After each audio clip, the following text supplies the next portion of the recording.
그렇죠. 이번 정부 들어서. 예. 중식당에서 주방 일을 오래 네, 하셨어요? 30년 했어요. 30년이요? 주방장으로. 오. 장사도 몇 번 해보고. 그럼 내 가게를 직접? 네, 내 가게도 한 3번 정도 했다가, 한 서너 번 했다가. 네. 저희 계통은요, 이렇게 주방에 있던 좀 고정관념이긴 한데, 네. 주방에 있던 사람이 장사를 해서 성공할 확률은 거의 한 반 정도밖에 안 돼요. 왜 그렇죠? 그런데 이제 앞에서 이제 홀에서 일하시는 분들, 손님들을 직접 대응하시는 분들, 네. 그분들은 하시면 거의 80% 이상이 성공을 하세요. 아, 그 손님들하고의 이런 관계가 없고 그냥 그렇죠. 주방 일만 할 줄 아니까. 그러니까 저희들은 또 나름대로의 프라이버시가 있어서, 프라이버시 머리시가 나름 그 자존심, 그런 게 있어서 자기 실력에 대한 그 맹종, 예, 예. 그런 자부심 그런 것들 때문에 좀 제가 운영했던 그 워낙 소자본이라서 창업을 했기 때문에 네. 저는 이제 뭐 좀 큰 요리집에서만 일을 했던 사람이라서 그래서 좀 맞지 않았죠. 동네 장사 이런 고객층이라든가 그런 쪽에 예를 들어서 짜장면 동네에서 5,000원, 저는 한 15,000원 이렇게 팔던 곳에서 일을 배웠고 그런 곳에서만 일을 쭉 해서 좀 맞지 않았죠. 그리고 또 제일 큰 이유는 이제 부부 갈등. 사모님하고 같이. 네, 그리고 또 집사람이 외국 사람이다 보니까 이 대화가 안 통하고. 그러면 저는 이제 없는 자본에 창업을 했으면 써야 되는데 인력으로 동원을 해야 되는데 효율성이 전혀 제로인 거예요. 대화를 못 하니까 손님 응대도 안 돼. 그게 제일 가장 큰 거죠. 그래서 주방에서 그럼 일을 해라 그랬더니 또 이제 그 사람들은 내가 너한테 시집 온 게 여기 뭐 설거지하러 왔느냐 뭐 이런 식으로 뭐 그런 식으로 막 쌓이다 보니까 결국은 뭐 지금까지 와버렸죠. 그럼 어떤 30년 전이면 20대부터 네, 그냥 아니요. 제가 좀 전 늦게 시작했어요. 20대 후반에 시작을 했죠.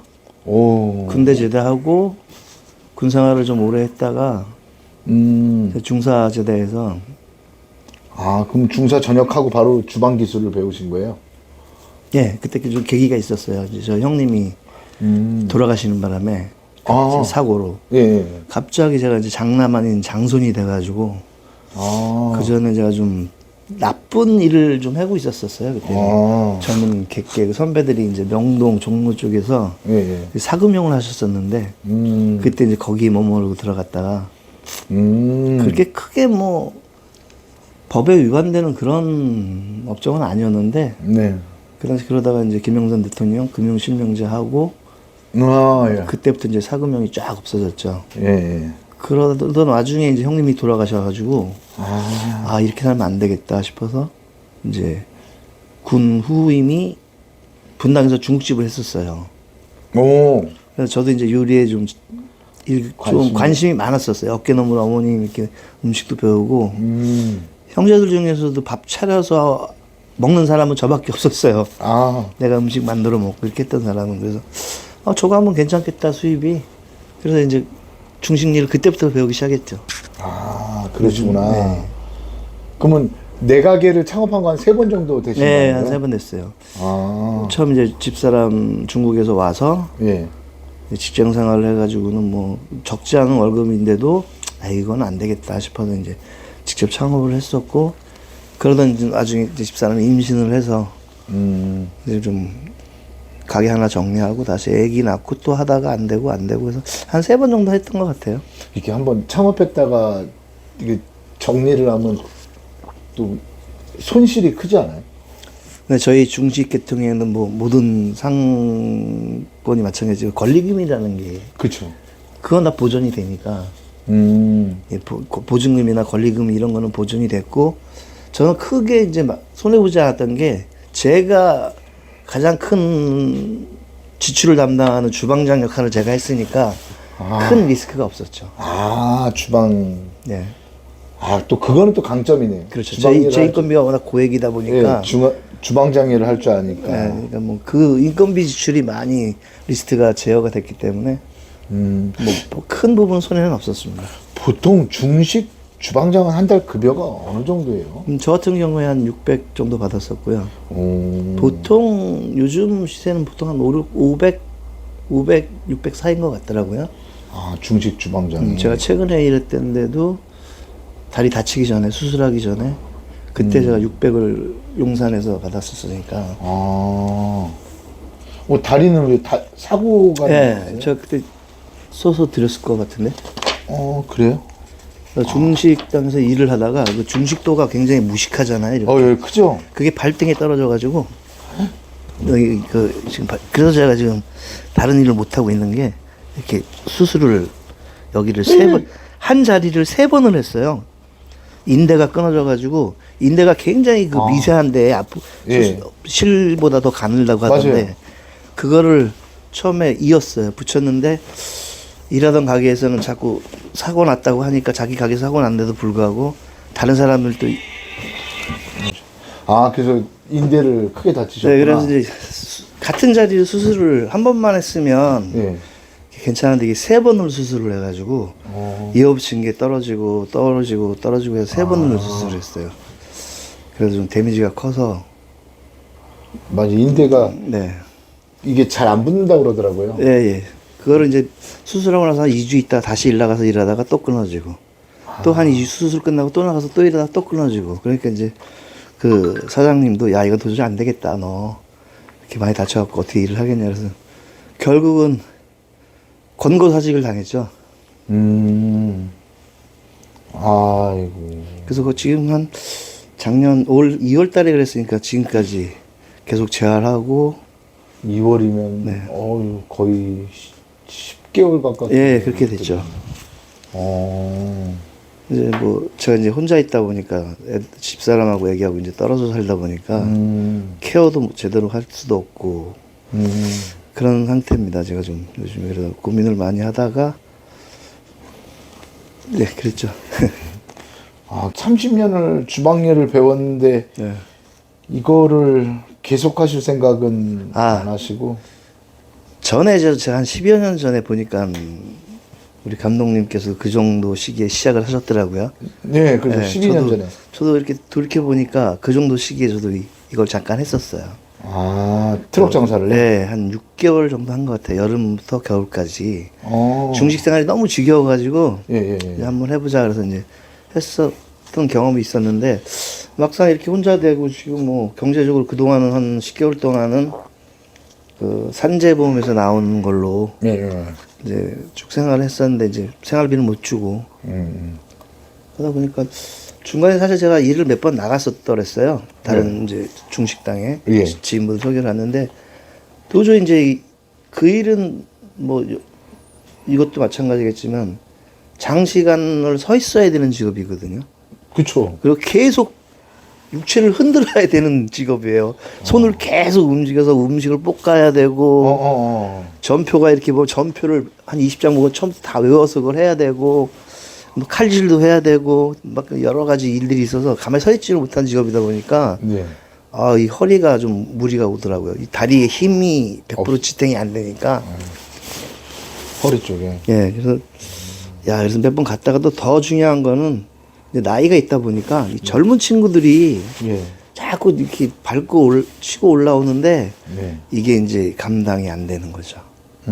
이제 사업자 입장에서도 연륜과 경력이 맞는 사람보다도 경기 어려우니까 조금 더 월급이 낮은 사람들. 그렇죠. 경력이 짧더라도 음식 맛이야 뭐 요리집이 아닌 이상 뭐 크게 저하니까. 요리를 전문. 네.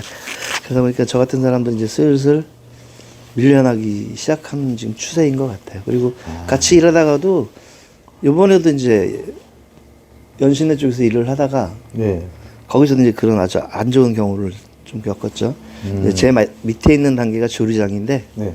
요놈이 이제 사장님하고 이제 입을 맞추고 나를 아웃시키고 자기가 실장 주방장이 되고 뭐 그런 게 요즘 비일비재해요. 젊은 친구들이 실력보다는 이렇게 뒤에서 이렇게 그런 것들이 참 보기 싫고 그래서 이 생활도 안 되겠다 싶고 더 늦기 전에 한번 그래도 막 고민을 많이 했거든요. 사실 제가 네. 지금도 자본이 막 넘쳐나는 게 아니에요. 사실 네. 이 장애 진단비라고 해서 산재에서 네. 준 돈이 지금 한 1,000만 원 있어요. 네. 그래서 제가 승용차를 끌고 다니는데 빚도 많고 네. 지금 차에 걸려있는 압류만 30건이고 그리고 2월 달에 이 방을 내줘야 돼요. 네. 시립농지부. 근데 지금 월세를 계속 안 내서 보여준 건 받을 것도 없고 그래서 막막해. 또 집사람한테 들어갈 수 없는 입장이고 다시 그 말이 굉장히 인상 깊었어요. 오는 손님한테 파는 건 장사가 아니다. 네. 안 사려고 했던 사람 사게 만드는 게 장사다. 그 말이 너무 공감이 가고 나는 그렇게 했던가 생각을 해보니까 저도 약간은 그랬던 것 같았거든요. 막 오는 사람만 찾지 않고 저도 막 시장 제일 끝에 입구에서 저 신월동 가시면 신영시장이라고 굉장히 큰 시장이 있는데 그 입구에서 막 마이크도 없이 그냥 차도 없이 그냥 돗자리 깔아놓고 막 소리 지르면 저 끝에 가서 들리게끔 막 소리 지르면서 오면 팔고 막 한 사람 오면 할머니한테 막 뭐 하나 더 주고 옆에 사람 또 이렇게 했던 기억은 조금씩 다 대부분 맨날 그랬던 건 아닌데 그날 어떤 컨디션에 따라서 그랬던 것 같긴 한데 그래도 그런 말씀들을 유튜브에서 보니까 아 이거는 진짜 배워야 될 부분이 너무 많구나. 그래서 한번 찾아뵙게 됐습니다. 이 트럭 장사를 해서 본인이 뭐 희망하는 수익 정도는 그래도 주방에서 일했을 때 정도는 벌어야죠. 아니요. 지금은 그렇게 생각 못해요. 누구보다 제 자신의 능력을 알기 때문에. 네. 한 어느 정도 예상을? 지금은 그냥 한 400에서 한 500만 되면 그냥 내가 안 쓰고 좀 덜 쓰고 어차피 지금도 그렇게 들어간 돈이 없거든요, 저는. 가족들한테 들어간 네, 들어간 돈도 없고 저한테 제가 뭐 투자하는 돈도 없고 쓸 돈도 없고 저 요즘에 밥 한 끼 먹고 사는데 그냥 라면 끓여 먹고 햇반 사다가 이렇게 데펴 먹고 하는데 들어가는 돈이라 뭐 담배값 뭐 그게 다 뭣도 뭐 이거 뭐 벌써 한 7, 8년 된 옷들이고 조금 이제 저희 과정에 대해서 조금 얘기를 한번 예. 해볼까요? 본인이 트럭 장사를 경험을 해봤다 그러잖아요. 네네. 이게 어떻게 보면 독이 될 수가 있어요. 네. 아예 모르는 사람은 그런 거 도화지가 하얀색이면 제가 어떤 그림을 그리든지 의도한 대로 그리는 게 쉬워요. 네. 근데 도화지에 밑그림이 그려져 있으면 그 그림을 바꾼다는 게 굉장히 힘들어질 때가 있어요. 예. 그래서 먼저 이걸 설명하기 전에 본인이 이 트럭 장사를 해서 그냥 예전에 같은 그런 트럭 장사를 하고 싶다 그러면 그걸 뭐 버리든 안 버리든 상관이 없어요. 근데 굳이 여기서 교육도 안 받아도 돼요. 그런 방법을 택하면. 근데 대신에 수익률도 낮아지겠죠. 그렇겠죠. 그건 당연한 거죠. 그 장사꾼으로서의 값어치가 안 되는데 그만한 가치, 대가가 따라오지는 않거든요. 뭐든지.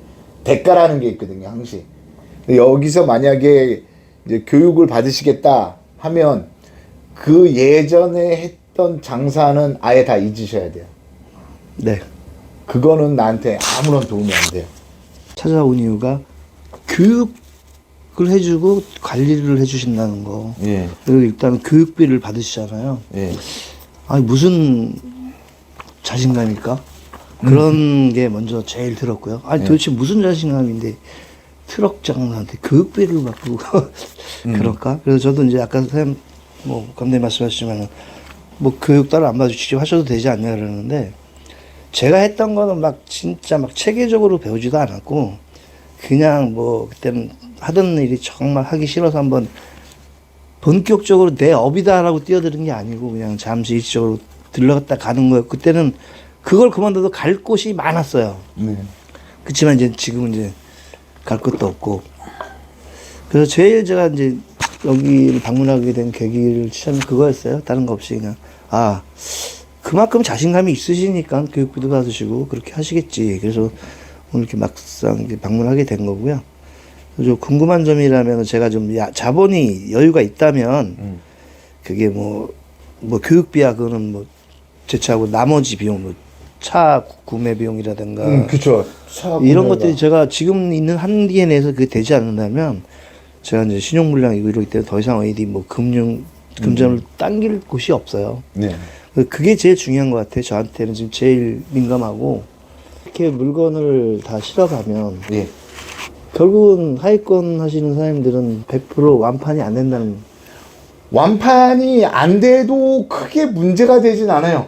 한여름에도. 예. 한여름에도요? 예, 한여름에도 그렇고 한겨울에도 크게 문제가 안 돼요. 여기는 밤에 물건이 많이 남으면 여기 보관하시고. 아, 예.